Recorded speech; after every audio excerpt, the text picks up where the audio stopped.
They say karma comes for everyone eventually, but what they don't tell you is that sometimes karma needs a little help. Sometimes karma wears combat boots and a 2-star insignia. She shoved me in front of everyone, called me worthless, and laughed when I hit the ground. She didn't know my real name, didn't know my rank, didn't know that in 60 seconds her entire world would shatter and I'd be the one holding the hammer. This is that story. If you love stories about karma hitting harder than a freight train, smash that like button and subscribe, because this one's going to leave you speechless. They say karma comes for everyone eventually, but what they don't tell you is that sometimes karma needs a little help. Sometimes karma wears combat boots and a 2-star insignia, but I'm getting ahead of myself. Let me take you back to where this all started. 6 months ago, when I made the hardest decision of my career. My name is Rhiannon Cole, and at 29 years old, I was the youngest woman to ever become a major general in the United States Air Force. I'd spent a decade clawing my way up through intelligence and counterterrorism operations, earning every single medal on my chest with blood, sweat, and more sleepless nights than I could count. People saluted me when I walked by. Commanders sought my advice. My name carried weight. And then I volunteered to give it all up. The military had a problem, a rot festering in training programs across multiple bases, toxic leadership, abusive power, young soldiers being broken down instead of built up. The brass needed someone to go undercover, to see it from the inside without the protective shield of rank. They needed someone who could take the heat and document everything. So I stood in front of my mirror one morning, unpinning my stars, removing every trace of Major General Cole, and I became Private First Class Rhea Davis. Just another rookie. Nobody. Invisible.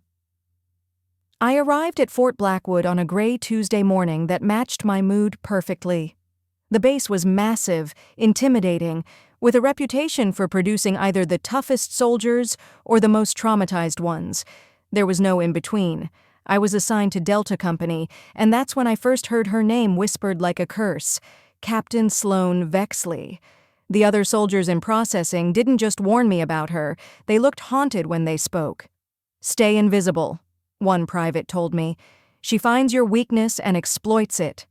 Another simply said, "Good luck," like I was already dead. I met Sloane during my first formation. She was everything I expected and worse, mid-30s, with eyes like chips of ice and a voice that could strip paint off walls. She walked the line of soldiers like a predator selecting prey, and when those eyes landed on me, I felt the weight of her contempt immediately. I wasn't special yet, I was just new, fresh meat. The real introduction came the next morning when I arrived at formation 30 seconds late. It was deliberate. I was testing protocol, seeing how she'd react. Those 30 seconds cost me everything. Her boots thundered across the pavement, and suddenly she was in my face, close enough that I could count the cold fury in her expression. "You think my time is a joke, Davis?" The words were ice picks. I kept my voice steady, my eyes forward. "No, ma'am." It didn't matter. She circled me slowly, deliberately, making sure every soldier was watching. "You're soft. I can see it in your eyes. You won't last a week here." Then came the push-ups, 50 of them, in the mud, while 200 soldiers watched in silence. My arms screamed. My uniform soaked through, mud covered my face, filled my mouth, and when I finally finished, shaking and filthy, she crouched down beside me with a smile that had no warmth in it whatsoever. "Welcome to hell, rookie." I wanted to tell her I'd run operations in actual war zones, that I'd stared down enemy combatants and made calls that saved lives, that her little mind games were nothing compared to what I'd survived. But I couldn't, because Rhea Davis was nobody, and nobody doesn't talk back. If I thought that first day was the worst of it, I was painfully naive. Sloane didn't just break you once and move on, she made a project out of it, and I had somehow become her favorite project. Every single day brought a new humiliation, a new test, a new way to remind me that in her world, I was less than nothing. The duties she assigned me were designed to degrade. 4 a.m. kitchen patrol, scrubbing grease until my hands cracked and bled, latrine cleaning while everyone else ran drills. extra guard shifts that left me with maybe 3 hours of sleep. But it wasn't just the physical exhaustion, it was the constant, relentless psychological warfare. She'd call me out during formation for the smallest infractions. A loose thread on my uniform, boots that weren't shiny enough, standing a fraction of an inch out of line. And every time she'd make sure everyone was watching when she tore me apart. Dead weight, she called me in front of the entire company, a waste of rations and oxygen. She made me run laps around the training field in full gear while everyone else rested in the shade, and when I finished, drenched in sweat, gasping for air, she barely glanced at me. Pathetic, was all she said. The word hit harder than any physical blow could have, because that's what she wanted. She wanted me to feel worthless, to believe it. The worst part wasn't what she did to me, it was watching what it did to everyone else. Soldiers who might have been friendly kept their distance. Association with me meant becoming a target, and survival meant staying invisible. I understood it. I really did. But it still stung every time someone looked away when I walked past, every time the cafeteria went quiet when I sat down. I was a pariah, marked and isolated. Exactly what she wanted. There was one exception, Private Lenox Park. Quiet, observant, with kind eyes that seemed out of place in Sloane's empire of fear. During a particularly brutal drill where Sloane had me doing burpees until I nearly vomited, Lennox quietly slipped me an extra water bottle when she wasn't looking. Didn't say anything, just a small nod. That tiny act of humanity almost broke me more than any insult had, because it reminded me that beneath the fear, there were still good people here, people worth protecting. I documented everything in secret, every incident, every name, every violation of dignity and protocol. But I also watched Sloane carefully, studying her patterns, her weaknesses, and I found them. She was a tyrant, yes, but she was a lazy one. She underestimated the people she deemed weak. She never looked deeper than the surface. She saw what she wanted to see, and that made her blind. Week 3 arrived with news that sent Sloane into overdrive, a major inspection. High-ranking visitors were coming to the base, and she was determined to make Delta Company shine, which meant her cruelty went into hyperdrive. She screamed at everyone, nitpicked every microscopic detail, and created an atmosphere of pure terror. When she inspected my bunk area that morning, I knew what was coming. I'd left one tiny wrinkle in my bed corner. Deliberately, she exploded. "Davis, you think this is acceptable?" Her hands grabbed my carefully arranged belongings and hurled them across the room. My uniform, my books, my personal items, scattered like garbage. She got so close I could feel her breath on my face. "You're a disgrace to this uniform." My voice stayed level. "I'll fix it, ma'am." Wrong answer. So incredibly wrong. What happened next, I'll remember for the rest of my life. Sloane's face contorted with rage, and before I could even process it, her hand was on my shoulder, shoving hard. I wasn't expecting it. My body hit the wall with a sickening thud, and I slid down, pain radiating through my back and shoulder. For a moment, everything went silent. 200 soldiers held their breath, and Sloane stood over me like a conqueror, her voice dripping with venom. "Stay down there, Davis. That's where you belong." I stayed down, not because I had to, but because the clock was ticking, and in exactly 18 minutes, everything was about to change. I saw Lennox start to move toward me, concern written all over their face, but I caught their eye and gave the smallest shake of my head. Not yet. Not now. Sloane turned to address the entire barracks, using my humiliation as her teaching moment. "Let Davis be a lesson to all of you. Weakness has no place here." She kicked my scattered belongings for emphasis, then delivered her final command. "Clean this up, 5 minutes, and if I see your face again today, you're on report." Her boots echoed as she walked away, satisfied, victorious. The door slammed. Lennox rushed over, helping me to my feet. "Are you okay? We should report this." I brushed off my uniform, feeling the bruise already forming. "I'm fine. Better than fine, actually." They looked at me like I'd lost my mind. Maybe I had, or maybe I just found it again. Because those visitors arriving in less than 20 minutes? They weren't coming for Sloan, they were coming for me. 10 minutes later, the alarm sounded. VIP arrival. All personnel to main courtyard formation, immediately. I changed into a fresh uniform, moving deliberately despite the ache in my shoulder. When I stepped outside, the entire base was assembled. Over 200 soldiers standing at attention in perfect rows. The base commander was at the podium, sweating, nervous energy rolling off him in waves. Sloan stood at the front of Delta Company, chest out, ready to impress whatever dignitary had decided to grace us with their presence. The black SUVs pulled up, and I watched from my position in the back ranks as the doors opened. First came the Secretary of Defense, unmistakable in his service dress. Then, his aides. And then, me. Except it wasn't Private First Class Rhea Davis stepping out of that vehicle. It was Major General Rhiannon Cole in full dress blues, every medal I'd earned gleaming in the afternoon sun, 2 stars on my shoulder catching the light like beacons.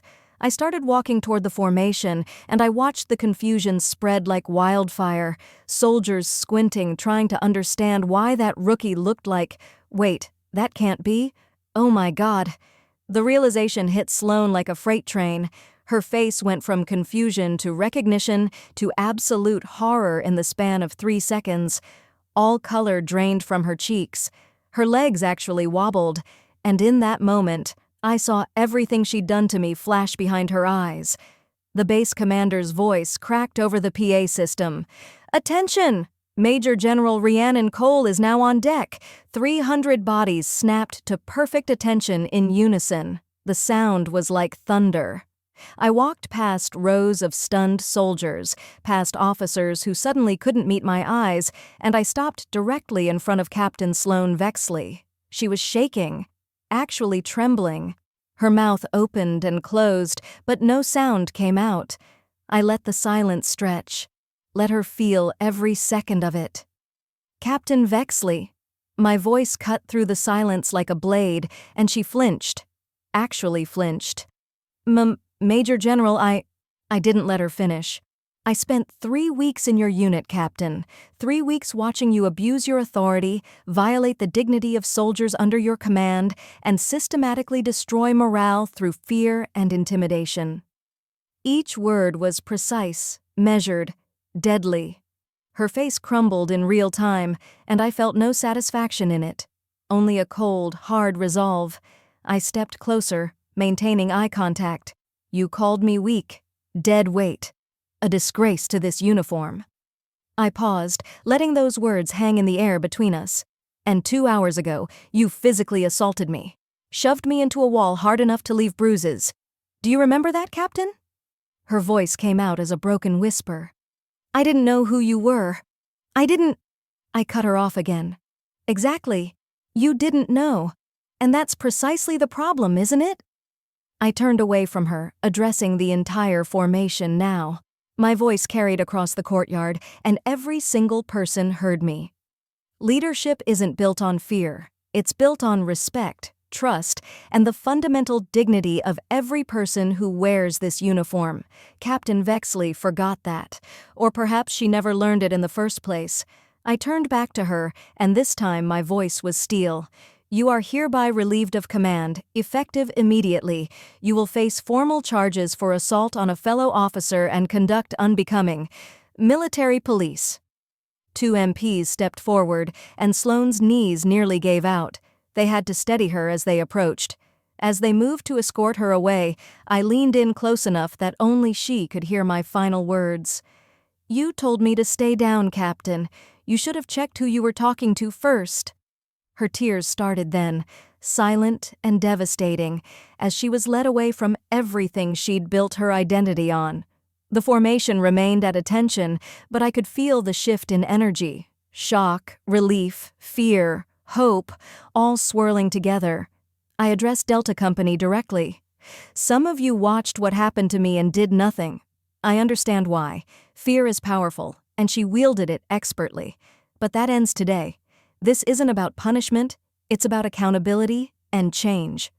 I found Lennox in the ranks. Private Park, front and center. Lennox stepped forward, confused and terrified. I smiled, the first genuine smile I'd worn in weeks. "You're promoted to squad leader, effective immediately. You showed basic human decency when it would have been easier and safer to look away. That's leadership." The shock on their face was worth everything. "Delta Company, you deserve leaders who see your potential, not people who weaponize your fears. That starts now." That evening, alone in a temporary office, I reviewed all my documentation. 47 separate incidents, 12 soldiers systematically targeted and broken down. The evidence was overwhelming and heartbreaking. The Secretary of Defense visited personally. "Your report is going to change policy across all branches, Rhiannon. What you did here, going undercover, enduring that treatment, it took real courage." I rubbed my bruised shoulder absently. "Courage is easier when you know you can walk away. Those soldiers didn't have that option. They lived it every single day." He nodded solemnly and left me with my thoughts. I sat in the quiet office, feeling the weight of everything that had happened. Had it been worth it? The humiliation, the abuse, the isolation? Then I remembered the fear in those soldiers' eyes when Sloan walked past. And I knew. Yes. Absolutely, yes. 3 months later, I received an email that made everything feel real in a way the confrontation never had. Subject line, Delta Company Update. Sloan Vexley had received a dishonorable discharge, stripped of her rank, her pension, everything. Fort Blackwood had undergone a complete leadership restructuring. 8 other officers faced disciplinary action for either participating in or enabling the toxic culture. New training protocols were being implemented service-wide, and my report had become required reading at officer candidate schools across all branches. But the detail that made my throat tight was this. Delta Company was thriving.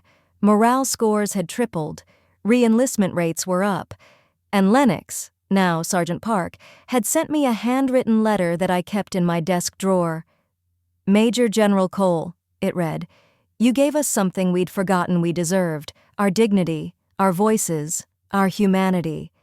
Thank you for seeing us when we couldn't see ourselves."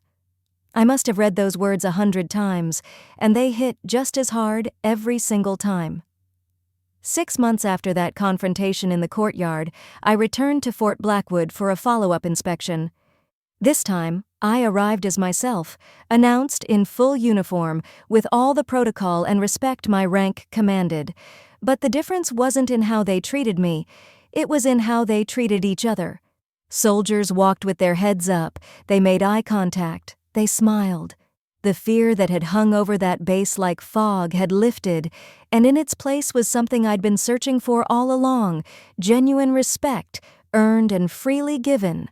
I met with the new company leadership, and the contrast was staggering. Collaborative discussions instead of screaming matches, constructive feedback instead of public humiliation, leaders who asked questions and actually listened to the answers. It was what military leadership was supposed to look like, and seeing it flourish in the same place where Sloan had ruled through terror felt like watching a garden grow in scorched earth. I spoke at a formation that afternoon, standing where Sloan had once stood, but the energy was completely different. "Rank doesn't make you superior to anyone," I told them. "Character does, integrity does. Respect isn't something you demand, it's something you earn through consistent, authentic leadership, every single day." I saw heads nodding, saw understanding in their eyes. These weren't broken soldiers anymore, they were warriors who'd survived and come out stronger.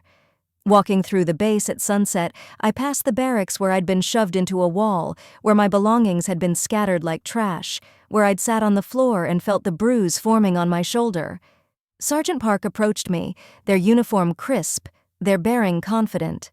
"Thank you, ma'am, for what you did, for who you are." I shook their hand firmly. "Thank you for being brave enough to show kindness when cruelty was the standard. That took more courage than anything I did." As the flag lowered at sunset, I stood at attention and saluted. But I wasn't just saluting the flag. I was saluting every soldier who'd ever been silenced, diminished, or told they didn't belong. Every person who'd been shoved down and told to stay there. Every voice that had been ignored because someone with power decided it didn't matter. Sloane had told me to know my place, and I did know it. I knew it better than she ever could have imagined. My place was standing up, speaking out, using whatever power I had to protect the people who couldn't protect themselves. My name is Major General Rhiannon Cole, and I don't move for bullies. I never have. I never will. If this story hit you the way it hit me, drop a comment telling me about a time you stood up to injustice, or wish you had. And don't forget to subscribe because karma stories like this, I've got plenty more. See you in the next one.